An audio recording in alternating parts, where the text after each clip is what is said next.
But how did we get to this? Like, what's behind the scenes? That's exactly what we're going to talk about today. And it's not going to be so comfortable, but this is the world we live in. And if we don't face the music, we're just avoiding it. It's all indoors. It's all in an industry. It's all controlled.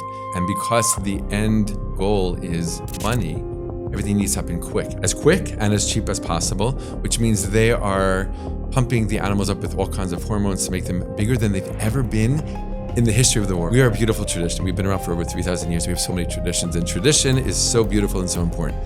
But when tradition doesn't line up with law, the tradition loses. It has to. Not one single Jew today is eating animals as an obligation from the Torah, because it doesn't exist. I'm Chanala, and this is the weekly squeeze breakdown on Moral Edge. Quick confession, if you are listening to this while eating a burger, a schnitzel, or anything that used to have a face, relax. I'm not here to ruin your lunch. I might, but that is not the point of the episode. It is, however, an episode about meat, Judaism, and morality, and about the fact that our culture completely malfunctions the second nuance starts interfering with our dinner. Everything today has to be one thing or the other, good or evil, oppressed, liberated, brainwashed, enlightened, carnivore, alpha male, or morally superior vegan. And Judaism, which basically runs on tension and unresolved arguments that never end, becomes a moral superiority contest by people who are very loud, but not very curious.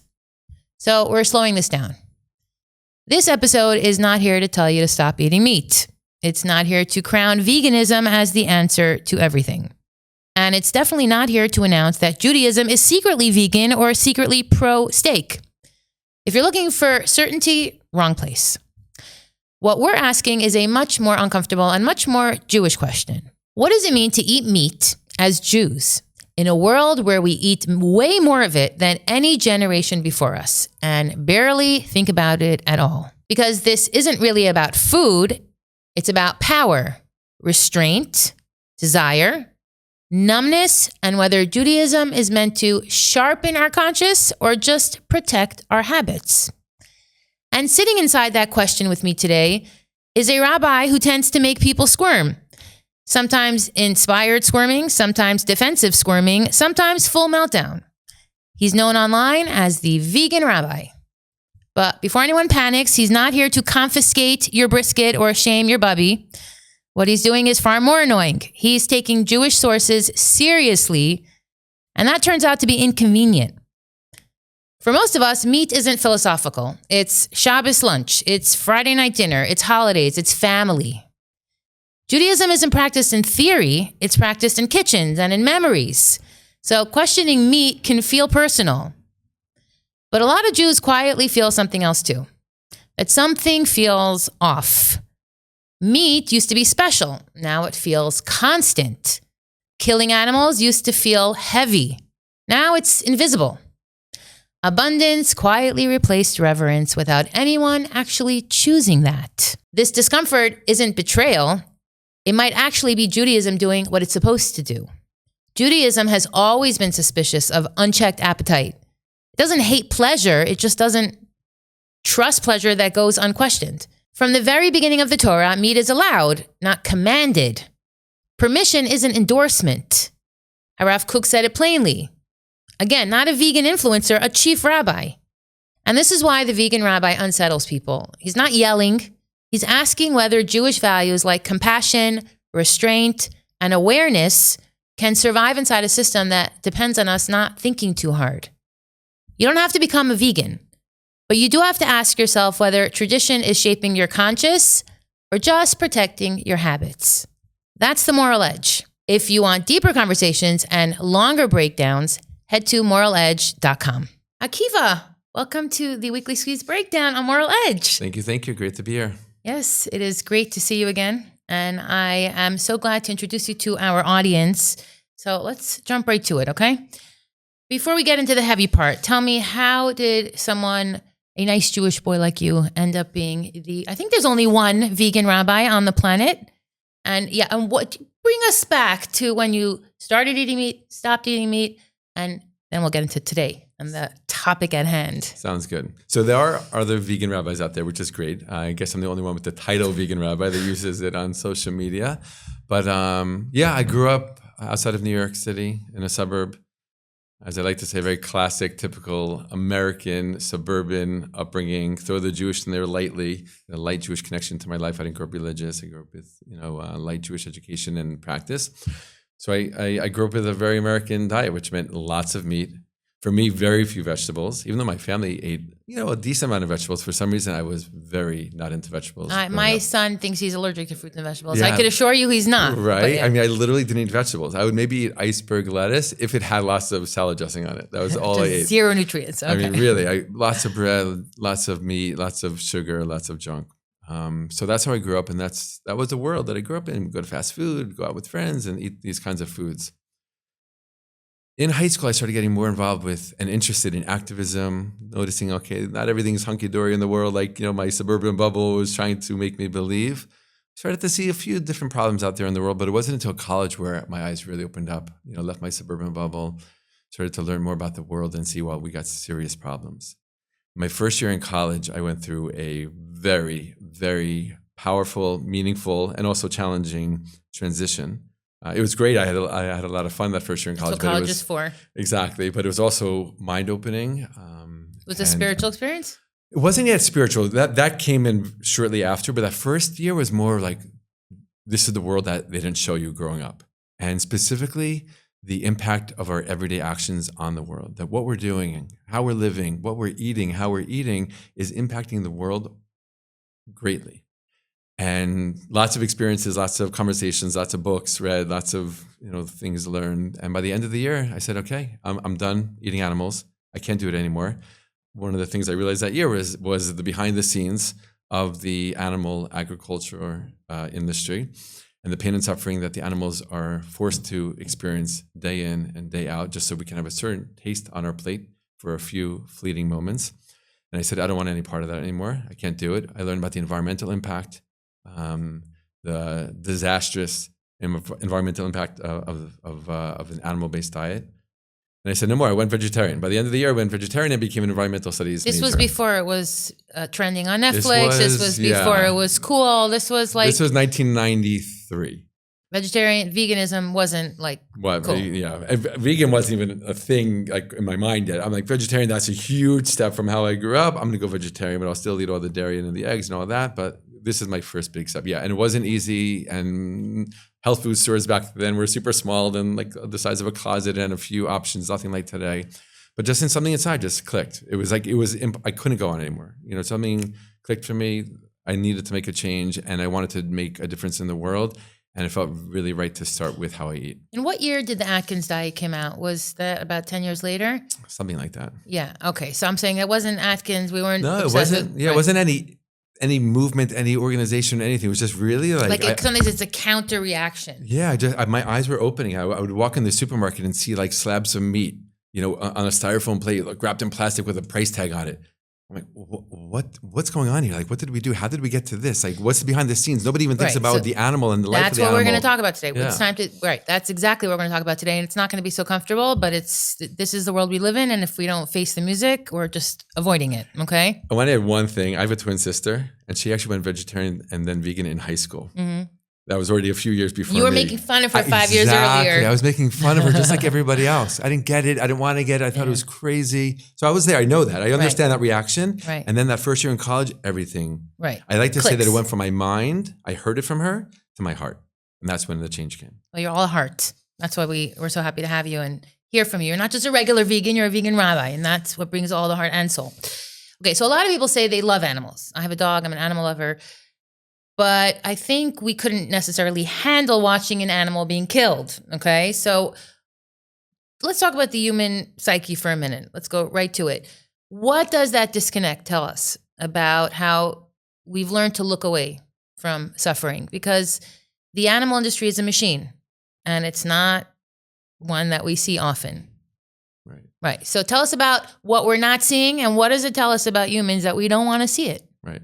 So what we're not seeing is the day in, day out suffering of animals. It's not like it used to be in our grandparents' generation where they lived out in the farm and in the fields and they grabbed the chicken to make dinner, make Friday night soup. The end of their life, or when they needed it, they would take an animal, do the shechita, the slaughter, and have a meal. It's not like that anymore. Of course, it's all indoors. It's all in an industry. It's all controlled. It's all created by humans. And because the end goal is money, everything needs to happen quick as it possibly can. So it's cheap. And it's cheap, right? As quick and as cheap as possible, which means they are pumping the animals up with all kinds of hormones to make them bigger than they've ever been in the history of the world. Right. Chickens used to be kind of slim. Yeah, exactly. They're now they're little mini turkeys. Huge, exactly. And even like if you're talking about eggs for a second, the amount of eggs that chickens naturally lay in a year is a small fraction of what they do today in the industry because of what the industry has done. These like so little known facts. Hens don't produce a dozen eggs a day? No, exactly. Not even one egg a day. I eat 5 for breakfast. Exactly. Wow. Exactly. Okay. So I'm saying that's how we grew up. We don't even think So the animal food industry did an incredible job of radically transforming and changing behind the scenes, behind closed doors with nobody knowing for a very long time. And the labels are happy cows. Exactly. You look at the containers until today, the cows, the chickens, it's all good. And then kids see this and like, oh, sun is shining, like, it's healthy. They have such a great life. And just at the end, they give us their, so we know that in the past many years, even a couple of decades, that slowly those doors have been pried open by people who want the world to know through books and then through documentaries. And now there's tons of documentaries. It's like you can't hide from it anymore. And you can see it on YouTube. You can see it on social media. You can see it in films. It has been exposed and it's continuing to be exposed. And now it gets to that other part of your question. It's like, so then what do people do with that information once they hear about it, once they know I'll tell you, I showed my son these AI videos where like the food talks to you. So you have like an Oreo and this creepy voice describing how it destroys your organs and your kidneys are working overtime. And he watched it and he continues to stuff Oreos into his mouth. Does not care. So, I mean, we've seen hot dogs made in factories, knowing good and well that there's nothing in a hot dog that is really meant for humans to digest. But alas, we'll eat hot dogs at a barbecue. So there's a moral dissonance, right? A moral dissonance. That's why I want to talk about the Torah-based argument for vegetarianism and veganism, because otherwise we can talk about this for 100 years, and at the end of the day, we might not get anywhere because food trends change, science fact changes, money, the situation with the world order, we really don't know. But the Torah's forever, and the Torah is eternal, and let's go right to that. So you say that Adam and Eve, or we know that Adam and Eve were in fact vegans. Do explain. Okay. So it's interesting. The word vegan doesn't show up in the Torah, but when you look at the first chapter of Genesis, verse 29, you see. I remember the first time I read it. Right? Because as I said, I didn't grow up religious, and as I was getting more into it, started my spiritual journey, eventually got to Jerusalem when I was 22 years old, and I wanted to learn Torah. I had this urge, I wanted to learn Torah, so I went into a nearby bookstore and I bought the Torah in English, right? You bought the Torah. I bought the Torah, right? And I had it and I sat down and it just happened to be right after Simchat Torah. So we were starting the Torah all over again. It was perfect timing, like divine timing. And I'm reading through the first chapter and I get to verse 29 and I couldn't believe it. Like I had to read it. I was already by that time vegan 3 years, vegan, vegetarian 4 years. And I had to read it over and over again because the verse sounded like Adam and Eve were given a vegan diet by God. I'm like, there's no way that's possible. Nobody's ever mentioned that. I never heard anyone talk about that. No, it's just Judaism. In Judaism also, we think karbanos, we think the Korban Pesach, and besides, veganism cuts out or eliminates the shofar, honey on Rosh Hashanah. I mean, we use animal products throughout the year. So how does it make sense? Okay, right. So they weren't keeping Rosh Hashanah in Gan Eden. Right. So first of all, so it's clear that the diet that God gave to Adam and Eve was completely vegan, completely plant-based. But before the Torah was given, obviously. Right, before the Torah was given. And then that gets changed many generations later because of the moral and spiritual decline of humanity. And after the flood, let's remember, everyone's like, oh yeah, after the flood, we're allowed to eat meat. Yes, you're absolutely right. It's very clear in the Torah. But don't forget why there was a flood. There was a flood for a reason. That was a punishment to humanity because humanity completely went off course. And many commentators, including Rav Kook, who was the first Ashkenazi chief rabbi of pre-state Israel, says that was a reflection of where humanity was at. Clearly, that wasn't the ideal. The ideal is obviously from the Garden of Eden, right? And that changed only because we humans changed. It was a degradation of society. Yeah. And Rav Kook says, and other people say as well, that it was a concession to the fall of humanity. And he says, and Rav Kook says that in the future we're going to return, as others do as well, that we're going to return to the original diet in the future. So let's fast forward. The Torah is given, and even before the Torah was given, we have the Korban Pesach, the Paschal sacrifice that the Jews were required to perform before they left Egypt.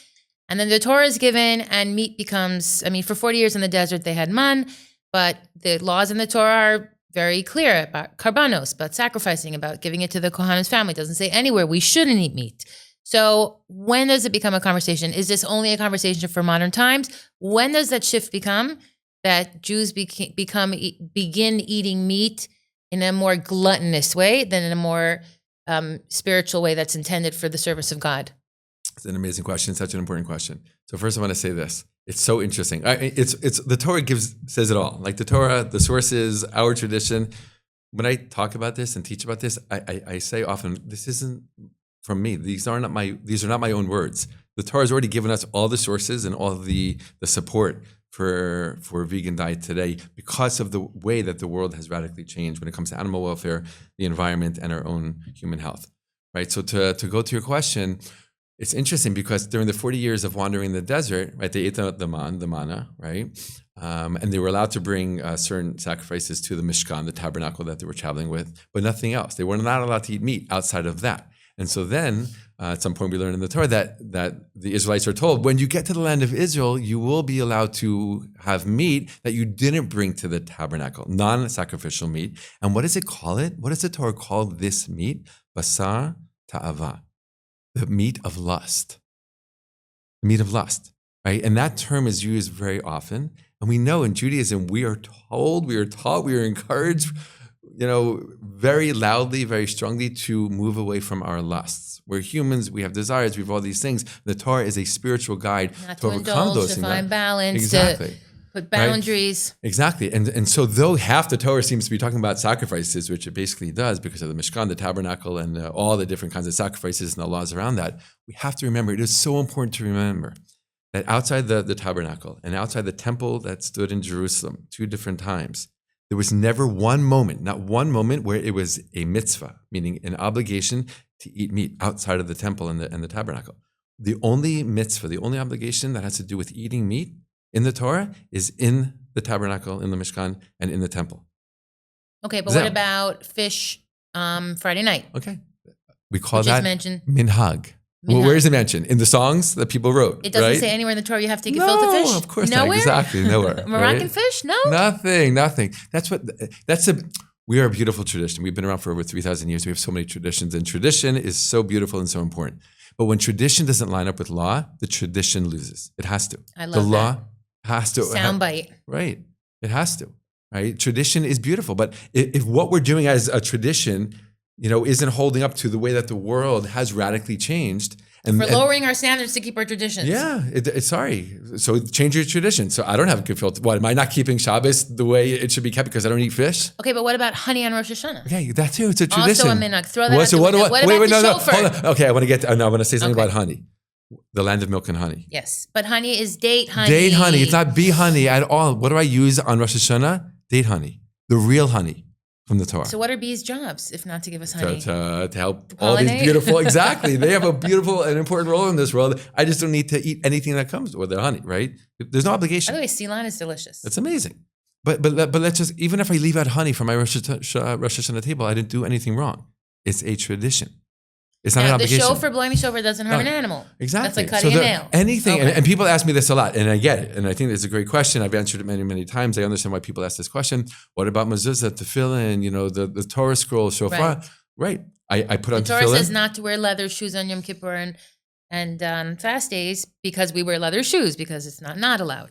Right, exactly. So it's allowed, but it's not an obligation, right? So tefillin is an obligation. So for me, of course, I'm going to put on tefillin. I have to. It's an obligation. But what's so important to know is that any required use of an animal skin in Judaism doesn't involve harming an animal. It doesn't. It could come from an animal, a kosher animal that died a natural death. Unlike kosher meat. Kosher meat must go through kosher slaughter. If it dies a natural death, that meat from that kosher animal is never kosher. But the skin of a kosher animal that died naturally can be used to write a Sefer Torah? Sefer Torah, tefillin, mezuzah, the whole thing. So someone can own a cow and dedicate that cow's life to being a pair of tefillin? Absolutely. Someone can take roadkill. I know somebody in America, he takes roadkill amongst other animals and uses the skin. Right. Talking about an elevation of the animal, right? Avodat Kodesh. Right. So there's no requirement to raise them through the meat industry and then go through kosher slaughter. Right. They can die speaking natural of the death. meat industry and kosher slaughter, okay? So for people who are watching who maybe don't eat kosher, don't have to keep kosher, there is a conception that the Jewish slaughterhouses got it right, that they're cleaner, that there are more restrictions, that there's more supervision, there's halachic guidelines, which are the number one.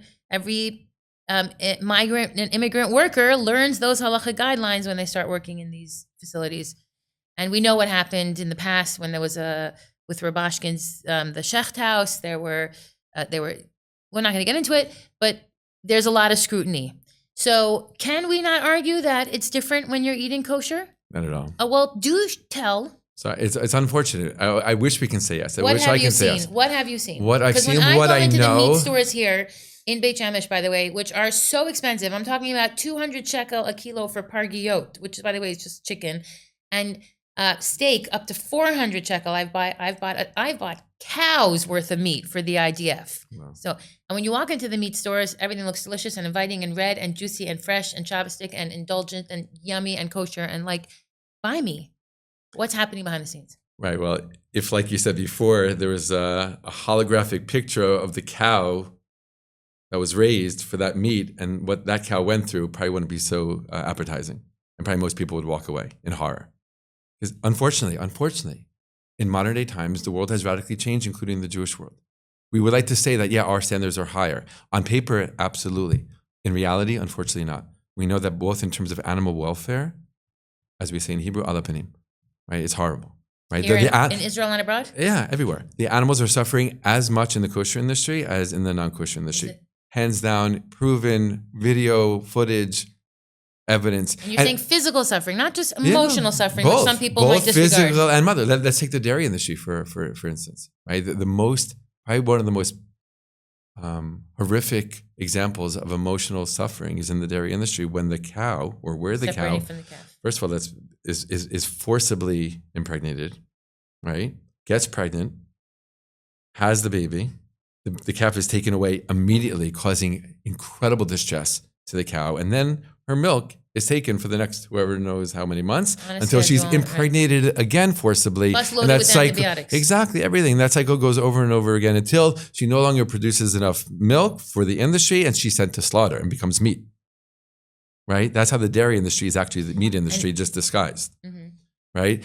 I never had a cow, but I've seen on TikTok people who literally have adopted cows. Yeah. The world's a crazy place. Right. But do cows have feelings? First of all, there are sanctuary farms here in Israel that literally save animals from all kinds of... Well, there's cows on the sides of the road here. We love our cows. Right. No, but there are places where you can go and you can see how a cow naturally lives, mm-hmm. right? And they're big and they're happy. Joyful? And they're actually happy cows? They literally frolic in the fields. It's insane. You see it, it's unbelievable. You see the goats running around, jumping over each other. It's really wild to see. It's so eye-opening and educational and important to see how animals actually live when they're not in the food industry, right? So animal welfare, number one, is the big problem today in the kosher industry, just like all the other meat industries around the world. And the other one is the actual kashrut status, the kosher status of the actual kosher slaughter. And this is not from me. This is not from.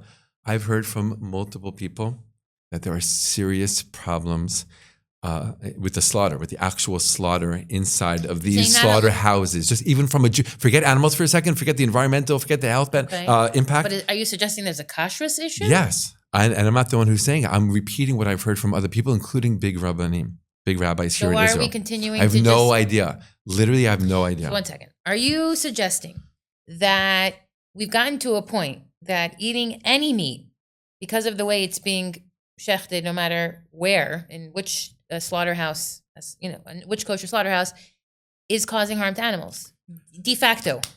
99 point whatever % of the meat out there is coming from places where the animals were forced to live in conditions where they experience emotional and physical pain and suffering. And therefore, the kashrus should not be. This has nothing to do with kosher. No. Kosher and animal suffering are two different issues. On top of that, the actual slaughtering process. But is it different than it used to be? Have things changed? Yes. Why? Because of the industry. Because it's so quick, and they keep the price down. Everything happens. I've seen videos. You shecht one cow a day. Yeah. There's stories. There's stories of say the Baal Shem Tov really quickly. There's a story of the Baal Shem Tov before he became known as the Baal Shem Tov, and everyone knew him, and he was out there in the world. Before that, one of the things he did, he was a kosher slaughterer, right? And the story is that he would sit with a cow all day long, sit with it, talk with it, and cry with it before slaughtering. All day long, one animal. Today, a chicken every something like 20 seconds. A kosher slaughterer is killing a chicken every 20 seconds on average, a cow every minute on average. And what I've heard, and again, I didn't do the investigation, I didn't do any research, I've just heard from people who did or were in that industry, ultra-Orthodox rabbis. There was a video already put out on YouTube 9 or 10 years ago of one ultra-Orthodox rabbi after the other, talking about the halachic, the Jewish legal problems of kosher slaughter in the industry because of the speed. He said you can't check the knives properly anymore. Right? And they're not talking about animal welfare, they're talking about specifically the slaughter. I just want to point out, though, that we have come to a point where people are eating proteins in America that they can't even identify. They're eating at fast food restaurants where the food is so manufactured that sometimes they're not sure if they're eating plastic or rat or actual chicken. So we're not there in the Jewish community. I mean, the meat is we as a meat eater, as I've been to, I wouldn't say I've been to slaughterhouses. I've been to farms. I haven't come across the scale of abuse that you're talking about, but you're obviously more in this world than I am. I wonder what people should do with this information because it's very heavy. It is heavy. It's one thing to come in here all excited. We're talking to vegan rabbis. Another thing if we all have to throw everything out in our freezer. So let's break it down so people can process, because this feels a little overwhelming. And then I want to talk about fish, because I buy these tilapia slices and then, or whatever, the white pike, whatever they are. And then I hear that tilapia is garbage. And then I hear that the salmon is farmed. And I hear that the fish are, swimming in environments that are not healthy for them, pumped with antibiotics and food coloring. And I think, fish is also no good. What the heck? Like, what are we supposed to be eating? Yeah. So we need some solutions here now that we've started to panic. Right. I just want to reiterate the fact that the world has radically changed, and it's hard for humans to keep up with that. Right. And it's hard also for people to change their food choices. Food is very personal. It's very emotional. Yes. We can literally, emotionally, and physically even get addicted to foods. Right. And we do. So I understand. I recognize the fact that it's super hard to change the way that you eat. But, and this is going back to something that you said before, if it's no longer aligned with Torah laws and values, the Torah, Judaism, will always force us to look at what we're doing and ask ourselves the question, is this in line with Jewish values and with Jewish laws? And if it's not, it's... Right, we have to make a cheshbon nefesh. Right. That's the bottom line. Even if it's hard. Judaism doesn't care if it's hard. If it's hard, yeah. So things are hard in life. Right. We have an idea that we're striving for. Right. And for some reason, when it comes to the food industry and food choices, all of a sudden we're super lenient about all kinds of things. I know a guy from Cheder, I'm not going to say his name, he's a Haredi guy, ultra-Orthodox. He and his entire ultra-Orthodox family went vegetarian, not for animal reasons, but because of the problems with the kashrut of the slaughtering. There are rabbis, big rabbis today, I'm not going to say their names either, but I know of one who went vegetarian, another one who went vegan because of all the problems with animal welfare in the industry. So there are people who are responding. There are people who are saying, yeah, I have an obligation to keep up to the laws and values of the Torah. And even if it's inconvenient or uncomfortable, I'm going to do it because Torah overcomes or is more important than everything. By the way, you have a number of masterclasses and workshops all available on your website, veganrabbi.com. AkivaGersh.com. Actually, now if you go to veganrabbi.com, it will go to my website. Yes, you had your secretary set that up? Okay. A friend of mine set that up without me even knowing it. So, yes. Yeah. And it's just a topic that, like you said, you're a vegan vegetarian now for 20 years? 30 years. 30 years. And it's a lifestyle to the extent that you have a vegan synagogue. You're a matchmaker for, if you're watching and you're a vegan or vegetarian and you want someone to keep that lifestyle in your kitchen, we have your guy here. Tell us more about that. And then I want to go back to the actual practical changes you insist that we be making in our schools, in our at our Shabbos tables, in our slaughterhouses. Absolutely.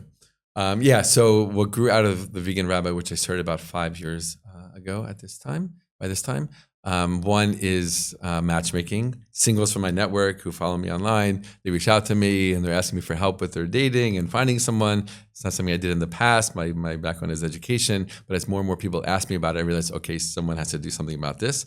I realized nobody's doing this niche, so I got into matchmaking for Jewish vegans and vegetarians, and that's been an experience in and of itself and amazing. And also, a bit more than a year and a half ago, I opened up what I call the vegan shul. Shul is Yiddish for synagogue. It's virtual? It's virtual. It's online, multiple classes every week through Zoom, holiday preparation, most Fridays for like-minded people. Jewish vegans and vegetarians from all around the world. Amazing. Also people who are interested in converting to Judaism. It's been really interesting, who are vegan and vegetarian. So we're open to all kinds. It's been and all denominations. It's serious. I love it. It's like, seriously, after like 30 years of teaching, of working in education. Your wife is like, where is Akiva? Well, he's in shul. He's in shul. Right? It's really one of the greatest things I've ever done and been part of. I love it so much. And it's because you go to shul and everyone's either Reform or conservative or Orthodox, right? They're all like in your stream of Judaism. This is across the board. We have everybody from non-affiliated to Reform, conservative, Orthodox in the community. Have we made matches? Oh, well, so the shul and the matchmaking things are different parts of the vegan rabbi world. We can make matches in shul. I have made matches in general, thank God. Working on more, God willing. But with the vegan shul, there's two main reasons why I created the vegan shul. Number one is because I know, like myself, that Jewish vegans and vegetarians often in their own home Jewish communities feel ostracized. Yeah, you can't eat out Friday night. Right, meal, Shabbos, holiday everyone wants to pick a fight with you. Exactly. By the way, the kiddush is, it's the cholent, totally. It's the herring. It's all the time. That's really hard. You get used to it.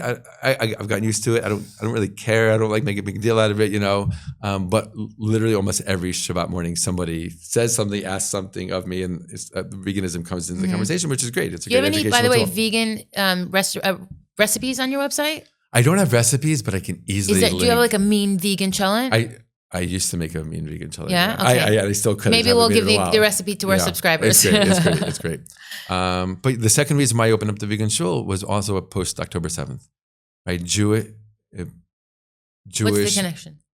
Right. So the connection is very, very powerful and very emotional. Like Jewish vegans and vegetarians who are part of the activist world, who are part of animal rights organizations, part of vegan movements around the world, like right after October 7th, got completely ostracized by their vegan communities, got completely harassed online. I got crazy kickback online from people. Like, as a vegan, how can you let the Palestinian children, babies, really? Israeli, Zionist, vegan, all this stuff. I mean, crazy stuff. And so many of us experienced that. And that was like the last push I needed to open up the vegan shul. Like, we need our own home. People left those movements or got kicked out of those movements, felt no longer safe in those movements, no longer at home in those movements, have not gone back since. And the vegan shul became like their new home, our new home. Wow. And it strengthened our ties as a community. And so many people I know has strengthened their Jewish connection. Because now they're going inner. A choice of what you eat can affect your whole social atmosphere. There's a woman in our vegan shul community. She's amazing. She's in her 70s. It's the first time she's learning about Judaism. She's Jewish vegan, and she's the first time she's learning because of all this. Do you feel that, obviously, I mean, I know the answer to this, but eating meat, I mean, we know that blood is our nefesh. This is where our soul comes into our body through our blood, right? Do you feel that eating too much meat affects the ishiyut, the personality, the behavior? I mean, it's been studied that, but then people will argue, like Dr. Peterson might argue, meat is the holy grail for nutrition. Right. So I personally believe, yes, it affects us greatly, but it's not me. It's our own sources say this. There's so many sources from, a comment on one verse in the Torah to a piece of Jewish law to a Kabbalistic teaching. Right. Well, we don't eat blood. We salt our chicken. We don't eat blood. But that in itself tells you something, that the meat begins with a restriction. There's one source I found having to do with the not eating of the blood, which was so beautiful, I thought. Comes from like about a century ago. He says that the prohibition against eating blood was meant to remind us of the original prohibition of not eating animals. Right? That the prohibition didn't go away entirely. We can't eat the blood. Why? Many reasons. One reason, to remind us of how we used to eat and how any of this was prohibited, right? So yes, we're looking Jewish sources. We're not meant to consume a lot of meat. In fact, last week's Torah portion, right? Last week's Torah portion, Rashi makes a comment, right? About the fact, without going into the whole story, he makes a comment basically saying that you don't eat meat to live, right? There's a Balatorim, he's a very special Torah commentator who quotes something. He quotes the Gemara, he quotes the Talmud, saying that, a person should distance himself from eating meat. These are, I'm just getting started. There's tons and tons of sources. Right. So I talked to when my grandmother was alive. She grew up in a shtetl in Poland. I used to ask her all kinds of questions. There we go, made the same shtetl. Yeah. I used to ask her all kinds of questions about shtetl life. And one day I asked her, what did they eat? She mentioned all these vegetables. Every now and then we have a little piece of meat. Everyone got a half an egg. Exactly. The world is, again, radically changed. Mm-hmm. The amount of meat that we're eating today is not normal. It's not healthy, both physically and spiritually. I think it's a good time to mention this is a beautiful and powerful and challenging teaching from the Arizal, from Rabbi Yitzchak Luria, right, from Tzfat, centuries ago, who basically says, it says in the Talmud that in Amma Aretz, an ignoramus is not allowed to eat meat, is prohibited to eat meat. And he comments there, the Ben Ish Chai brings down the Arizal, he says that's because they can't do the spiritual elevation that is required when eating meat. That was 500 years ago. Wow. Who alive today, with all due love and respect to all my fellow people out there, before they jam a burger down their throat. Exactly. Who is on the level, who's on the spiritual level to do such a spiritual elevation? Right? We're being warned against this. We're literally being warned. But before you eat meat, know what you're doing. I remember when we started drinking wine socially, and my parents were like, when we were young, we only made Kiddush on wine, and now teenagers are chugging wine, like socially with cheese, like a wine, and it's almost the same thing. Like meat became mundane. Exactly. And it's not supposed to be mundane. Absolutely. I had this conversation with you 2 years ago on the Weekly Squeeze podcast, probably episode 18. And while I'm not a big meat eater, I did not become vegan, mostly because it would take such a huge lifestyle change. And I've had enough lifestyle changes in the recent years for now. So let's talk to people who this has been nagging on their conscience for a while now. Maybe people who live at home and they want to be, they want to switch over to this lifestyle, but they're maybe ashamed. They don't have the arguments it takes. They don't want the battle. In other words, can you give a little support for people who want to start the journey or who are on the journey? And if you're not yet on the journey, and if you're still eating that big burger, go over to Akiva's website and do the research. We're here to have this conversation, not to waste your time, but because these things are important and because they matter. So yeah, animals matter. Right, they do. Animal lives matter. Right. So you don't support kaparis. Not no, into and that. You don't have to. And that's the thing. I'm so glad that you brought that up because there's so many things, like we were saying before, that are customs, but they're not obligations, right? Eating meat on Shabbat and the holidays, the Chagim, not an obligation. Right? And then people say, but it says in Jewish law, which they're correct in saying, it's a mitzvah. But the Seder, the Korban Pesach? That's not today. That was 2,000 years ago. There's also a tiny little minhag, custom, tradition. My Seder plate doesn't have the shank bone, and it doesn't have to. I didn't do anything wrong. Right? I put a roasted beet there instead. Right? We ate the Korban Pesach 2,000 years ago. We haven't had it in 2,000 years. So nobody today, not one single Jew today, is eating animals as an obligation from the Torah because it doesn't exist. And it's very clear in Jewish law, in the Shulchan Aruch and commentaries on the Shulchan Aruch, based on the Talmud, right? The Talmud in Pesachim that says that back in the day when the temple stood in Jerusalem, the way that we fulfilled the obligation to be happy on the holidays was through eating meat from a certain sacrifice that was brought in honor of the holiday. And since the temple was destroyed 2,000 years ago, the way that we fulfill that still obligation of being happy on the holidays, and I'm talking about Passover, Shavuot, and Sukkot, is by drinking wine. Not stuffing your face with cheesecake. No, not cheesecake, custom. By the way, dairy is custom. So bad for people. It's bad for you, it's bad for the animals, it's bad for the world. There's no reason to drink it. We didn't even touch on the environmental aspect. Forget about it. If we are looked at it as co-creators with Hashem, with God, and if we're looked at as being the one species on this planet who has a responsibility. We're designed to protect the planet. Literally, as it says in Gar and Avida, to literally serve and protect the world. These industries, what are we doing? We are literally destroying the world because of how we eat. And I think it's also very important to say, and I've heard this from people and people who I'm connected to and I love and they're good friends of mine. They say, Akiva, like you're putting like a little bit of a moral judgment on us. Like that's not such a good thing in Judaism. It's not me. These are our sources, right? I feel like it's like kind of trying to deflect again the argument. Right? I know it's hard to change. It's not easy to change. But if reality, as I said before, is not lining up with our Jewish laws and values, It's not me. It's not me. It's our tradition. I'm just being a voice for the sources that have been there this entire time. Well, that leads me to ask, do you believe when Mashiach comes in the Messianic era, we won't eat meat because we'll be on a higher spiritual level? Rav Kook says that in the future that we are going to elevate to an even higher level. And he even says that the animals in the future are going to be elevated to the level at which humans are today. Think about that, right? Everything is going to elevate. And so, right, so people talk about the third temple because God will come soon, right? What will be with the animal sacrifices?